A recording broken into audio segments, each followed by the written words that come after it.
선생님의 사주를 하나 풀어보겠습니다. 경술년 기축월 신축일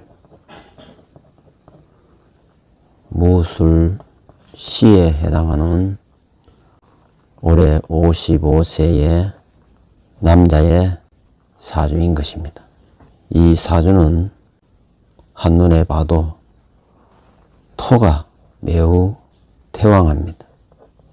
이렇게 토가 태왕하면은 토를 설해주는 금수, 목을 용으로 취하는 것이 마땅한 것입니다.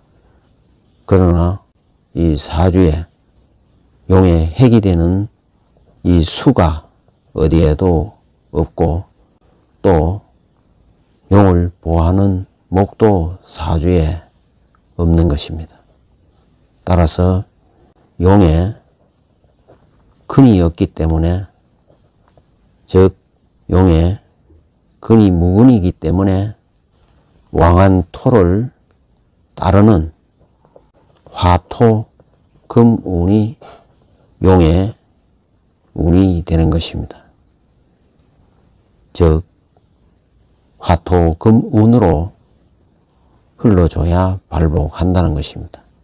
다시 말해서 근이 없는 이 용은, 수목은 가용이 되고 진용은 바로 화토가 되는 것입니다. 금은 한신에 불과한 것입니다. 가장 중요한 것은 이 사주에 화가 되는 것입니다. 왜냐하면 개수가 당령하고 신금이 사령하는 음동설안에 태어났기 때문에 조우가 절실한 것입니다. 그래서 병화를 가장 반기는 것입니다. 그러나 이 사주 어디에도 병화가 없는 것입니다.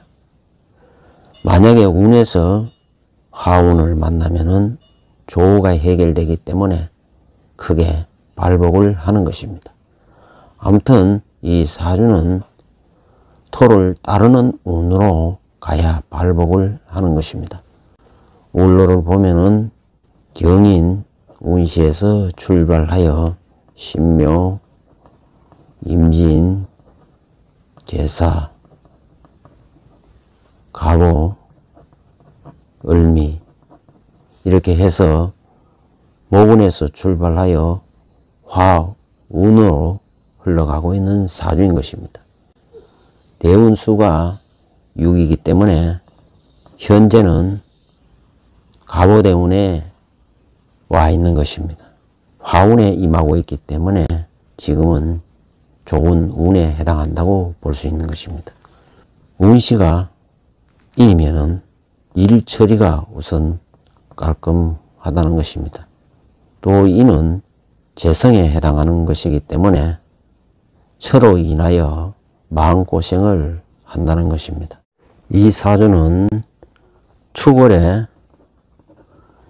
신축일로 태어난 것입니다. 축중에는 개신기가 있기 때문에 이 사주는 식상생재가 잘 되는 사주이기 때문에 사업에 자영업에 잘 어울리는 사주인 것입니다. 일주는 신축이지만 이 사주에 기축 토가 가장 강하기 때문에 경신금은 식상의 역할을 하는 것입니다.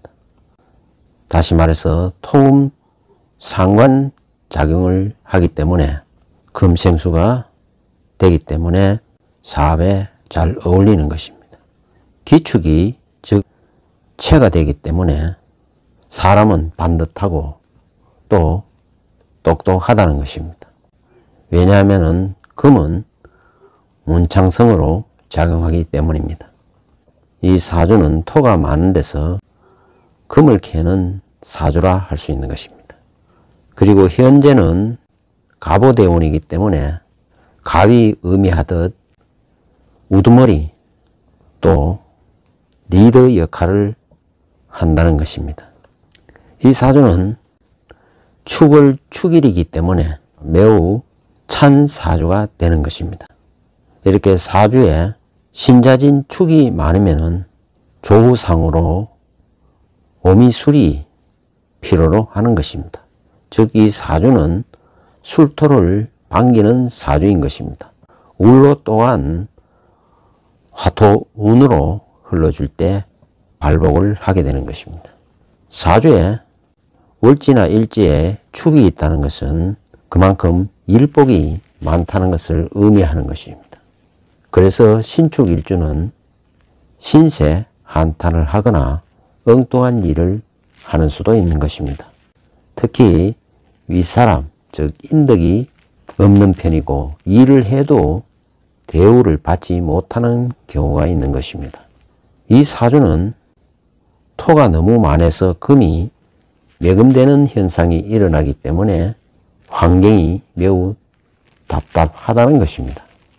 하지만 축 중에 개신기가 있어 어려운 일도 잘 극복해내는 것입니다.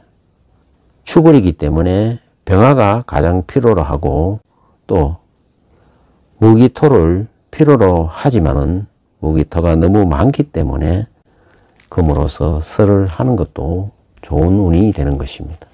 특히 신축일주는 효신살로 작용하기 때문에 좀 짠해 보인다는 것입니다. 대체로 엄마 가슴에 못을 밟는 경우가 있는 것입니다. 다시 말해서 생모와의 인연이 별로 없어 보인다는 것입니다. 특히 갑오대운 갑진년에 이르면 즉 2024년은 진술충이 일어나고 축진파가 일어나기 때문에 더구나 진토가 습토 생금을 하기 때문에 어려움이 생기는 것입니다. 문서 계약이나 진로 관계에 있어서 장애물이 발생하고 또 부모와의 갈등이 생길 수도 있는 것이고 건강상 문제가 생길 수도 있는 것입니다. 특히 진술충으로 인하여 축술형이 일어날 수도 있기 때문에 수술수나 시비 다툼도 우려되는 것입니다. 신축 일주는 진사가 공망이기 때문에 자칫하면 뒤통수를 당할 수도 있는 것입니다. 태어난 년이 술년 개띠에 해당되기 때문에 손재주가 있고 솔직하다는 것입니다. 토중에 축과 술은 지장간에 신금이 암장되어 있기 때문에 마음에 십자가를 지고 산다는 것입니다. 그래서 예술보다는 종교 철학에 이해가 깊을 수도 있다는 것입니다. 또한 기토는 말도 잘하지만 기록도 잘하고 메모도 잘하는 것입니다. 갑오대운이기 때문에 오화가 의미하듯 언론, 방송, 화장품 관련한 일에 인연이 닿을 수도 있는 것입니다.